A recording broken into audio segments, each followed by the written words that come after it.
Sekarang kita akan kembali lagi diperlihatkan dengan semua sosok yang pada saat ini termenung dan tersentak dengan apa yang ditampilkan oleh Xiao Yan. Lalu sosok yang baru saja dibantai oleh Xiao Yan juga pada saat ini tidak lagi berani bergerak dan mengambil tindakan. Kemudian mata Feng Chan juga pada saat ini terlihat dingin ketika dirinya menatap ke arah Xiao Yan. Sementara itu Xiao Yan pada saat ini segera bertanya kepada pria yang bernama Feng Chan apakah yang bisa mereka dapatkan dari hal ini.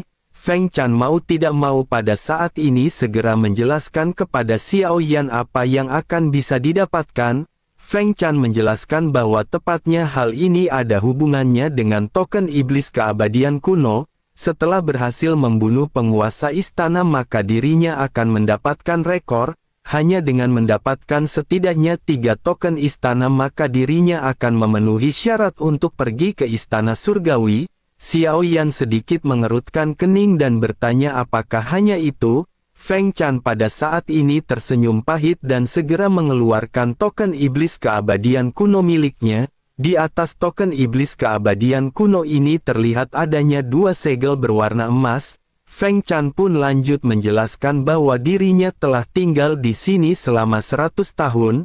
Dirinya harus pergi ke istana surgawi sebelum dirinya meninggalkan tempat ini. Dirinya tidak bisa berlama-lama lagi di tempat ini dan dirinya harus keluar. Adapun mengenai kesuksesannya dirinya khawatir dirinya benar-benar hanya bisa menantang kelima penguasa istana. Hanya dengan cara seperti itu barulah dirinya akan memenuhi syarat untuk pergi ke istana surgawi. Tetapi meskipun begitu masih sulit untuk bisa menangkan pertempuran ketika berhadapan dengan 5 penguasa aula bumi. Tidak banyak orang yang bisa lulus dan kebanyakan dari mereka yang baru saja menantang 2 hingga 3 penguasa aula mereka semua pada akhirnya memutuskan untuk mengurungkan niat masing-masing. Mendengar hal tersebut Xiao Yan pun segera menoleh ke arah mayat yang pada saat ini masih tergeletak di aula.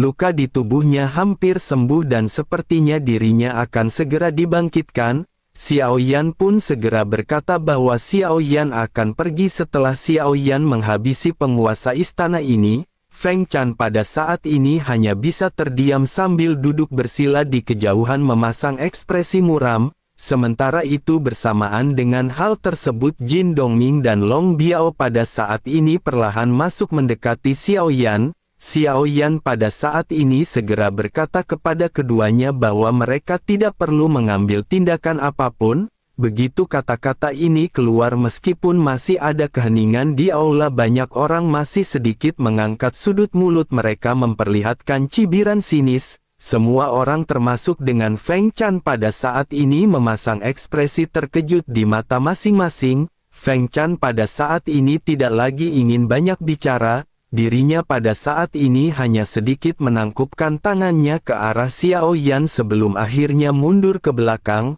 Feng Chan memutuskan untuk terhadapan dan banyak orang juga pada saat ini segera mundur ke tepi aula. Alasan mengapa mereka memilih untuk menyerah bukan hanya karena Xiao Yan telah mengambil tindakan untuk menakut-nakuti si Xiao, tetapi juga karena Xiao Yan ingin bertarung melawan penguasa istana sendirian. Kemungkinan untuk mengalahkannya sangatlah rendah. Mereka harus memiliki begitu banyak orang yang bisa bekerja sama dalam pertempuran. Hanya dengan menyiapkan formasi terlebih dahulu barulah mereka akan dapat menang meskipun bersusah payah. Mendengar Xiao Yan yang ingin bertarung sendirian Feng Chan juga pada saat ini sesungguhnya memiliki keraguan di matanya. Namun Feng Chan pada saat ini bergumam di benaknya bahwa orang ini memang menyembunyikan kekuatannya. Feng Chan telah merasakan tekanan yang kuat yang datang dari sosok ini tetapi meskipun begitu sulit untuk bisa mengalahkan penguasa istana Yin dengan kekuatan 1 orang. Feng Chan pada saat ini hanya bisa menatap ke arah Xiao Yan dengan lurus sebelum akhirnya menggelengkan kepalanya. Si Xiao juga pada saat ini segera mundur ke sisi Feng Chan dan mata Feng Chan menjadi semakin dingin melihat keberadaan si Xiao. Ada niat membunuh yang bahkan lebih besar yang pada saat ini ditujukan kepada si Xiao. Feng Chan pun segera berkata bahwa orang-orang yang bodoh dan sembrono seharusnya keluar dari tim mulai sekarang. Orang idiot benar-benar tidak akan di tim mereka. Si Xiao tidak berani berkata apa-apa dan dirinya hanya bisa duduk bersila dalam diam. Dirinya pada saat ini memutuskan untuk menyembuhkan luka-lukanya akibat pertempurannya dengan Xiao Yan. Namun begitu dirinya menatap ke arah Xiao Yan, niat membunuh yang kuat pada saat ini segera terpancar dari tubuh si Xiao. Si Xiao pun mendengus dingin dan bergumam bahwa dengan berani menantang penguasa istana sendirian orang ini tampaknya benar-benar mencari kematian. Sementara itu pada saat ini hanya Xiao Yan yang duduk bersila di aula sendirian. Pedang berat misterius yang kuat juga pada saat ini berada di samping Xiao Yan. Sosok-sosok di kejauhan juga pada saat ini memperhatikan orang-orang yang baru saja mendekati Xiao Yan. Mereka bisa merasakan bahwa aura dari kesosok ini setidaknya adalah langkah ke-6 keabadian Kaisar. Banyak di antara mereka yang pada saat ini meledek, bagaimanapun dengan kekuatan seperti itu akan sulit bagi mereka untuk bisa mengalahkan penguasa istana Yin. Salah seorang di antara mereka pada saat ini mengangguk dan berkata, terlebih lagi Tuan Istana Yin adalah ahli pedang. Keterampilan menyerangnya sangat mencengangkan dan dirinya memiliki tanda dari keluarga dari dahinya.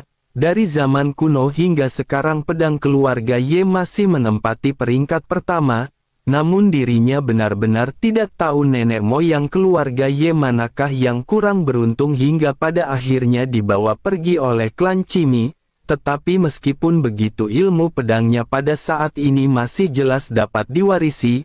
Pembicaraan bergumam dengan suara rendah pada saat ini menyebar di antara kerumunan ketika menatap ke arah Xiao Yan. Selanjutnya mereka menatap ke arah langit di atas aula dengan adanya ribuan pedang yang tergantung. Bersamaan dengan hal tersebut pedang-pedang ini pada akhirnya sedikit bergetar. Xiao Yan juga sedikit mengerutkan kening karena pada saat berikutnya aura pedang yang kuat menyelimuti diri Xiao Yan seolah-olah Xiao Yan akan ditusuk oleh 10.000 pedang.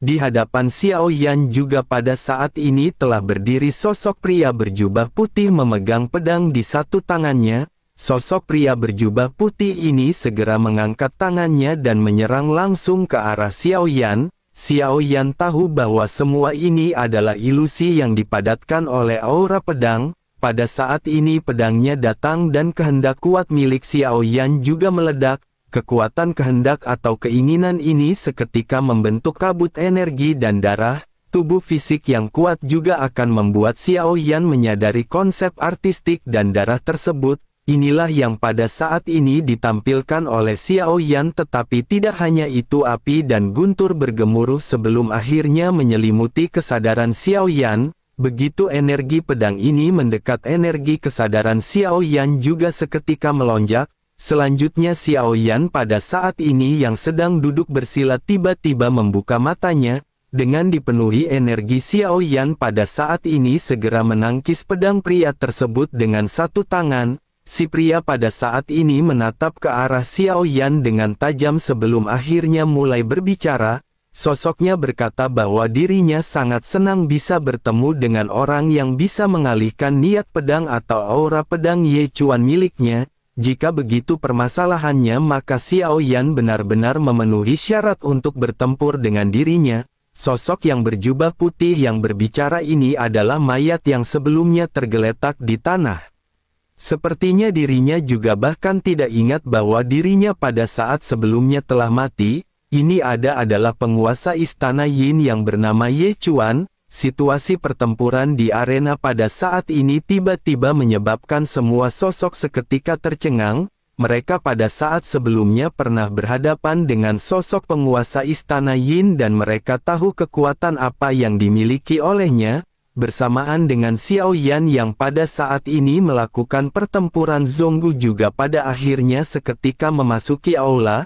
Sosoknya segera bergabung dengan Jin Dongming dan Long Biao yang diperintahkan oleh Xiao Yan untuk menunggu. Mata semua orang pada saat ini akhirnya terfokus ke bagian tengah dari aula. Ye Chuan pada saat ini segera kembali melesatkan serangan kuat ke arah Xiao Yan. Kekuatan pedang pada saat ini seketika menyapu ke area sekitar. Seketika banyak luka yang tercipta di tanah akibat dari goresan pedang dengan kedalaman yang berbeda-beda. Ye Chuan perlahan mengangkat tangannya dan pedang putih di tangannya yang tajam langsung mengunci Xiao Yan dari kejauhan.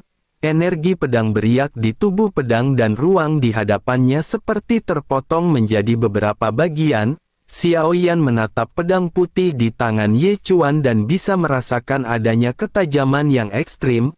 Mata Xiao Yan menyipit dan Xiao Yan berpikir bahwa jika Xiao Yan tidak bergabung dengan klon dewa asli bintang 8 sebelumnya, energi pedang yang dipancarkan ini pasti akan benar-benar melukai Xiao Yan. Pada saat ini hanya jubah Xiao Yan yang robek oleh energi pedang dan ada tanda putih muncul di kulitnya. Xiao Yan pun bergumam dan pada saat ini Xiao Yan terlihat berubah menjadi sangat serius. Xiao Yan berkata di dalam hatinya bahwa pedang ini sangat kuat.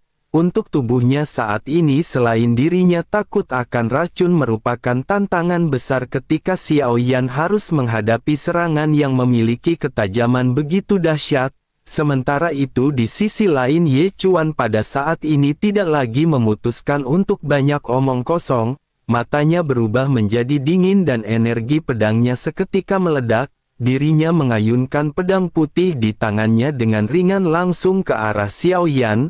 Meskipun pedang ini tampak terlihat ringan tetapi momentum yang diciptakannya benar-benar mengejutkan semua orang di aula. Mereka pada saat ini bisa merasakan adanya energi pedang yang sangat kuat yang benar-benar langsung melesat ke arah Xiao Yan. Menghadapi keterampilan bertarung pedang tingkat kuno yang dikeluarkan oleh Ye Chuan, Xiao Yan yang tidak memiliki keterampilan bertarung tingkat kuno pada saat ini hanya bisa mengayunkan tinjunya. Cahaya keemasan muncul di tinju Xiao Yan ketika mengeluarkan teknik 82 tinju para dewa. Xiao Yan melesat dengan satu langkah dan kekuatan ki serta darah yang memancar dari tubuhnya tiba-tiba menyebar ke seluruh aula. Topeng di wajah Xiao Yan juga hancur memperlihatkan 8 bintang yang bersinar di antara alisnya. Hanya saja kecepatan Xiao Yan ini begitu cepat hingga tidak ada yang bisa melihat dengan cermat kilatan di antara alis Xiao Yan.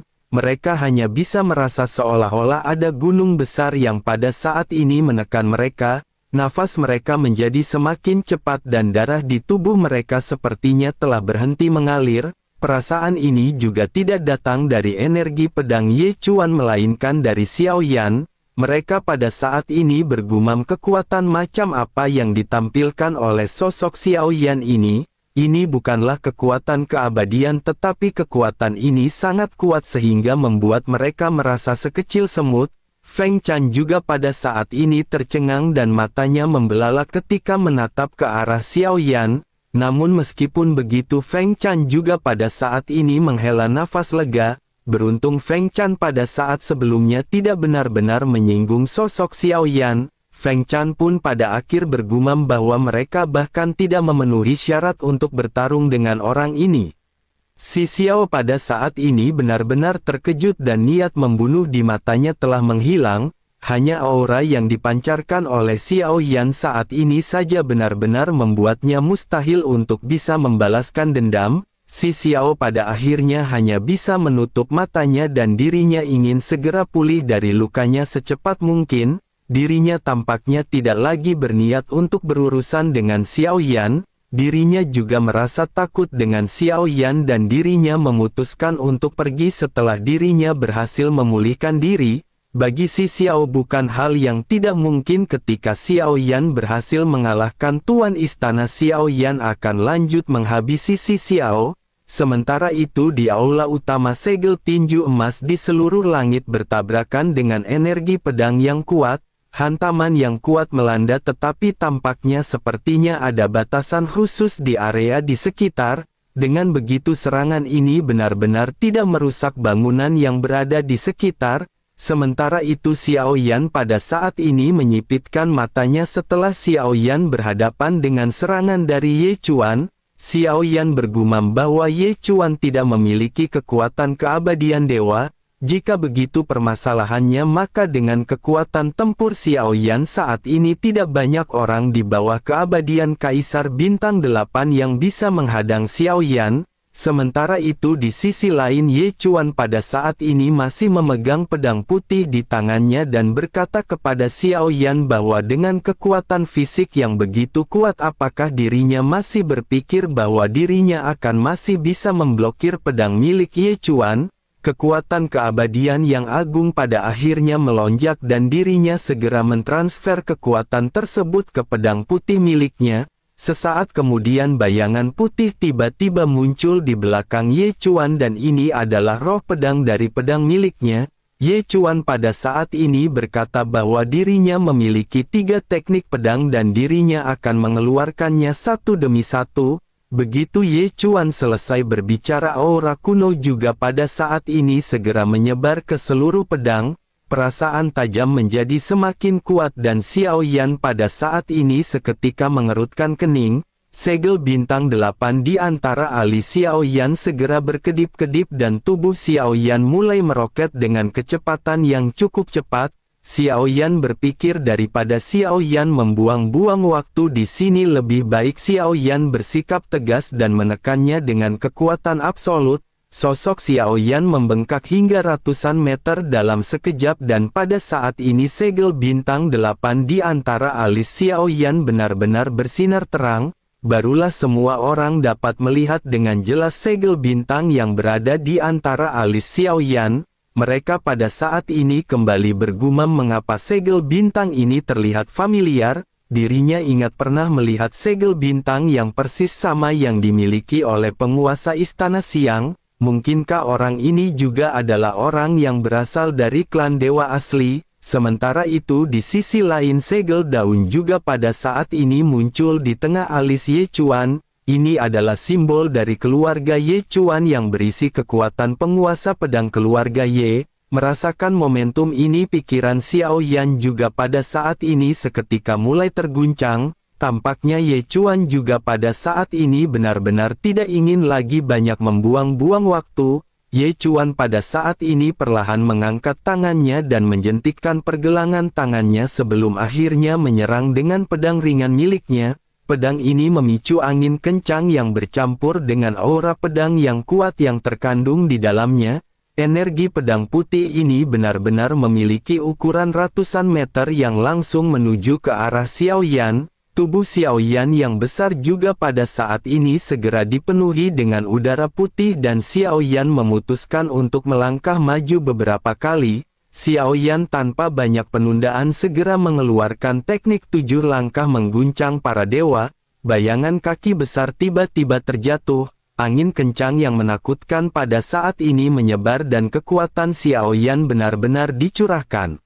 Semakin kuat kekuatan fisiknya maka akan semakin kuat pula serangan dari teknik 7 langkah mengejutkan para dewa. Keduanya pada akhirnya bertabrakan dengan gila-gilaan dan meskipun kecepatan Xiao Yan melambat bayangan kaki ini benar-benar memiliki kekuatan momentum yang menakutkan. Tetapi meskipun begitu kekuatan pedang milik Ye Chuan juga tampaknya benar-benar di luar imajinasi Xiao Yan. Energi pedang yang tajam langsung menghancurkan 3 bayangan kaki yang dilesatkan oleh Xiao Yan. Baru pada bayangan kaki keempat terlihat adanya jeda namun pada akhirnya keduanya sama-sama runtuh. Melihat serangan pedang pertamanya belum sepenuhnya runtuh Ye Chuan pada saat ini kembali melesatkan pedang putih di tangannya. Guntur seketika terjalin dan matanya berbinar dengan kilatan guntur. Pedang putih ini dalam sekejap mata segera diarahkan ke langit dan energi pedang berubah menjadi guntur yang langsung menuju ke arah Xiao Yan. Mata Xiao Yan menyipit karena Xiao Yan bisa merasakan kekuatan guntur yang datang mendekat. Xiao Yan pun bertanya-tanya bagaimana orang ini bisa merubah energi pedang menjadi guntur. Kelihatannya ini juga seperti guntur asli dan bukan guntur tiruan. Tetapi sesungguhnya inti dari serangan ini masihlah tetap energi pedang. Hanya saja energi pedang ini benar-benar meniru kekuatan dari guntur. Jika begitu permasalahannya maka Xiao Yan ingin tahu siapakah yang lebih kuat antara guntur sungguhan milik Xiao Yan dengan guntur miliknya. Sesaat kemudian petir menyambar di tangan Xiao Yan dan pada saat ini tubuh Xiao Yan yang setinggi 100 meter ditutupi dengan guntur. busur listrik bergerak dan mata Xiao Yan juga pada saat ini dipenuhi dengan kekuatan guntur. Xiao Yan pada saat ini tampak terlihat seperti Xiao Yan adalah dewa petir yang sebenarnya. Kegilaan dari guntur juga mengembun di tangan Xiao Yan dan Xiao Yan segera berhadapan dengan guntur pedang yang menderu. Xiao Yan melemparkan lengannya dengan keras dan guntur yang dilempar ini berubah menjadi tombak pendek di udara. Tombak pemecah bencana ini memiliki kekuatan guntur yang sesungguhnya.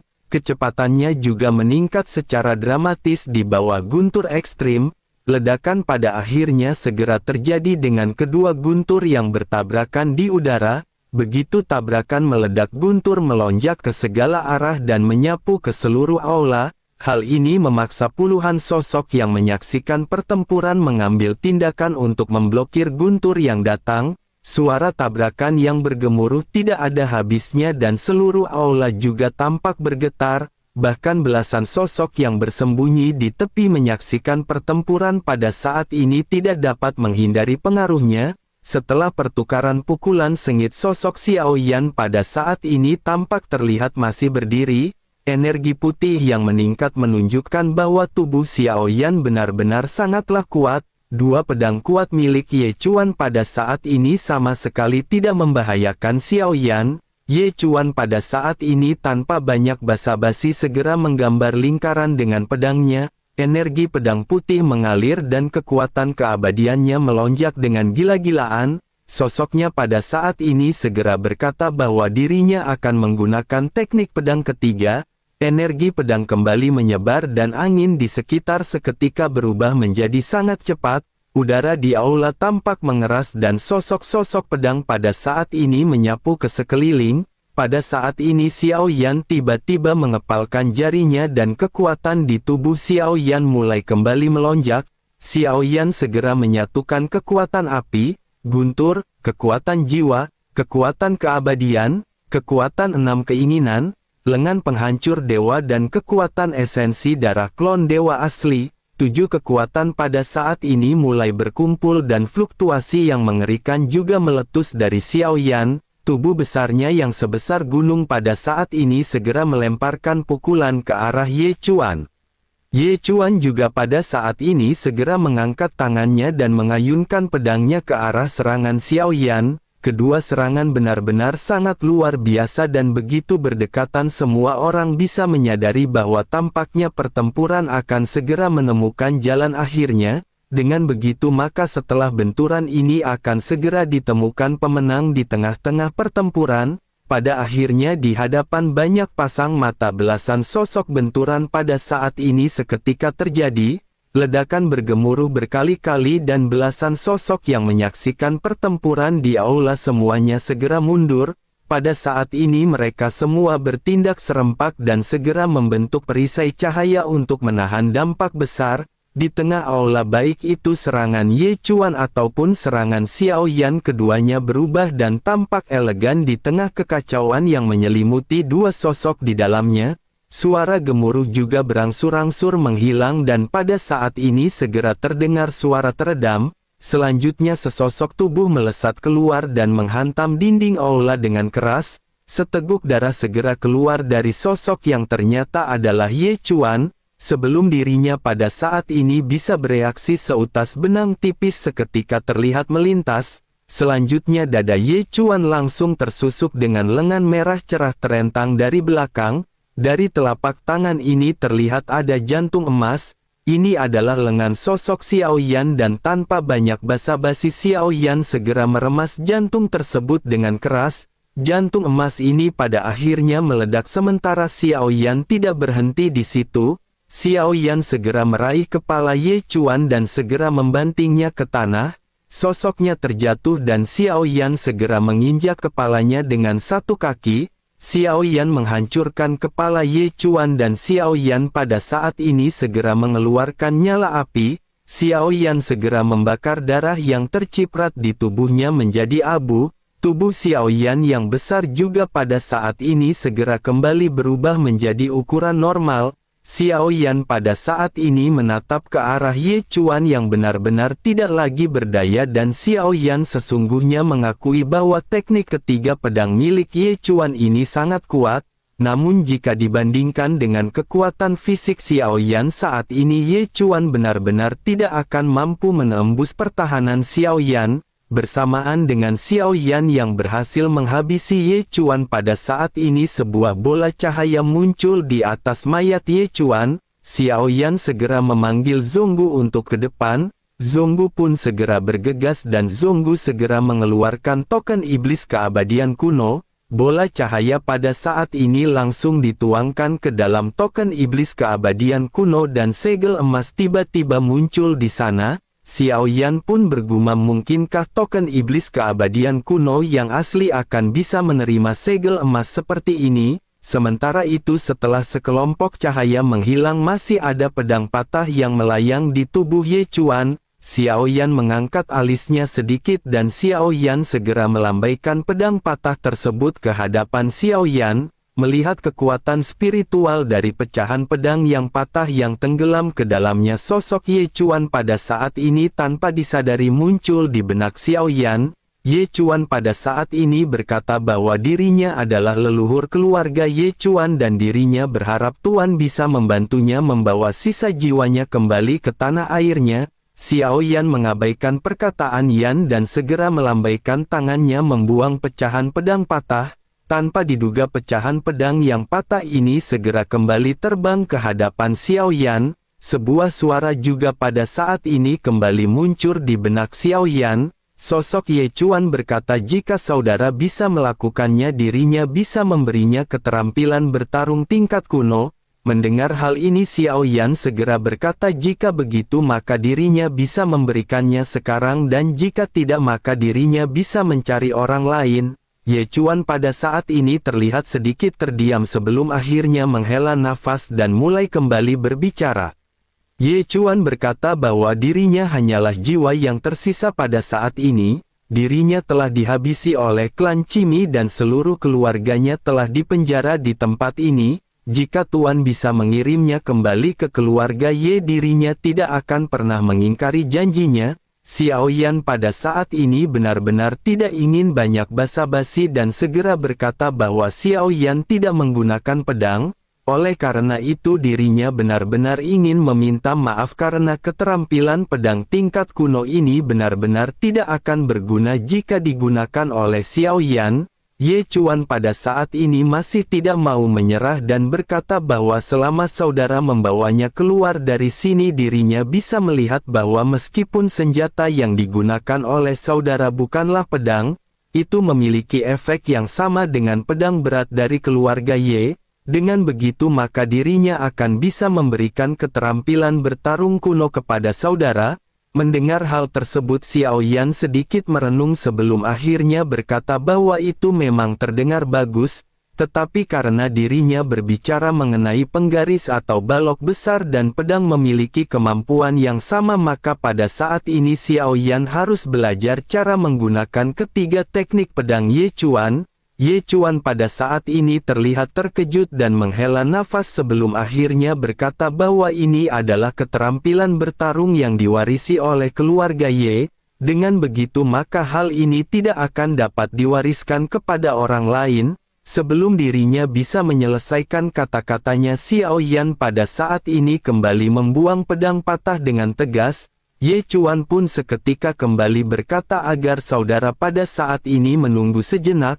Meskipun itu adalah warisan keterampilan bertarung dari keluarga pengecualian harus dibuat dalam keadaan khusus, saudara jangan khawatir dan dirinya pada saat ini hanya harus mencari tempat yang tenang untuk mewarisi warisan ini. Xiao Yan pun segera mengangguk dan berkata bahwa dirinya akan memberikan Ye Chuan kesempatan. Xiao Yan pada akhirnya segera membalik tangannya dan memasukkan pedang patah ini ke dalam cincin penyimpanannya. Selanjutnya Xiao Yan balik dan hendak pergi sementara Zonggu dan yang lainnya mengikuti Xiao Yan. Di sisi lain Long Biao pada saat ini masih terkejut karena dirinya masih belum mengerti apakah kekuatan yang sesungguhnya dimiliki oleh Xiao Yan. Bersamaan dengan hal tersebut di aula tertentu adegan pertarungan Xiao Yan dan Ye Chuan sedang ditonton. Di ujung aula sebuah singgasana ada sosok tubuh yang duduk dan mulai berbicara dengan malas. Sosoknya bertanya apakah ini adalah orangnya. Mendengar hal tersebut sesosok pada saat ini segera berkata tepatnya dirinya adalah orang yang mencuri darah miliknya. Hal ini menyebabkan klon dewa asli miliknya tinggal di bintang 8 untuk selamanya. Tidak hanya itu, orang ini juga sangat keji sehingga dirinya bahkan benar-benar meminta esensi dan darah dewa asli untuk dia praktikan. Mendengar hal tersebut sosok yang berada di singgasana segera berkata bahwa banyak kecerdasannya telah lahir dari klon ini. Dirinya tidak menyangka bahwa sosok ini benar-benar sungguh sangat bodoh. Sosok yang disebut bodoh ini pada saat ini hanya bisa terdiam di hadapan sosok yang berada di singgasana. Sementara itu pria yang berada di singgasana segera menjelaskan sebaiknya mereka membiarkan orang ini bermain-main sejenak. Menjadi lebih kuat akan menjadi semakin baik karena dirinya akan mendapatkan satu klon lagi yang berguna. Mendengar hal tersebut sosok yang berada di bawah segera berkata bahwa orang ini tidak sederhana, oleh karena itu mereka jangan gegabah. Jika Xiao Yan melihat sosok yang pada saat ini berdiri di depan tahta maka Xiao Yan akan bisa mengenalinya. Ini adalah sosok yang ditemui oleh Xiao Yan di tempat hukuman para dewa yang akhirnya datang ke Sensi. Ini adalah sosok Cimi yang datang bersama dengan Xiao Yan ke alam iblis keabadian kuno. Hanya saja Cimi pada saat ini terlihat dipenuhi dengan rasa hormat dan sepertinya dirinya hanyalah salah satu klon dari sosok yang berada di singgasana. Sementara itu sosok yang berada di singgasana pada saat ini segera berbicara dengan tegas kepada Cimi. Sosoknya berkata bahwa Cimi hanyalah klon dari dirinya dan apakah Cimi pada saat ini ingin mengajarinya bagaimana dirinya harus bertindak. Cimi pada saat ini hanya bisa menggertakkan gigi melihat sosok tersebut yang memiliki tatapan yang sangat dingin. Niat membunuh juga tiba-tiba melonjak terhadap Cimi. Cimi hanya bisa menangkupkan tangannya dan dirinya tidak lagi berani berkata apa-apa. Cimi pun segera mundur dari aula dan ketika Cimi keluar dari aula matanya menunjukkan ekspresi yang rumit dan tidak tahu apa yang pada saat ini dipikirkan oleh Cimi. Setelah beberapa saat barulah sosoknya bergerak dan menghilang di kehampaan. Sementara itu Xiao Yan pada saat ini siap untuk bergegas pergi keluar dari aula. Namun Xiao Yan berhenti sejenak dan Xiao Yan segera menatap ke arah Feng Chan. Tidak peduli apakah Feng Chan berkomplot untuk melawan Xiao Yan sebelumnya atau tidak, setidaknya informasi yang disampaikan kepada Xiao Yan adalah informasi yang benar. Xiao Yan juga pada saat ini telah berhasil menghabisi penguasa istana Yin dan Xiao Yan segera mengucapkan terima kasih kepada Feng Chan. Tanpa banyak basa-basi Xiao Yan pada akhirnya segera pergi dan Feng Chan segera menarik nafas dalam-dalam. Feng Chan pada saat ini segera mendatangi tubuh yang tergeletak dari penguasa istana Yin. Pada saat ini tubuhnya sedang mulai diperbaiki. Feng Chan pada akhirnya memutuskan untuk kembali duduk bersila dan menutup matanya menunggu penguasa istana Yin kembali dibangkitkan dan akan bersama-sama minum kopi.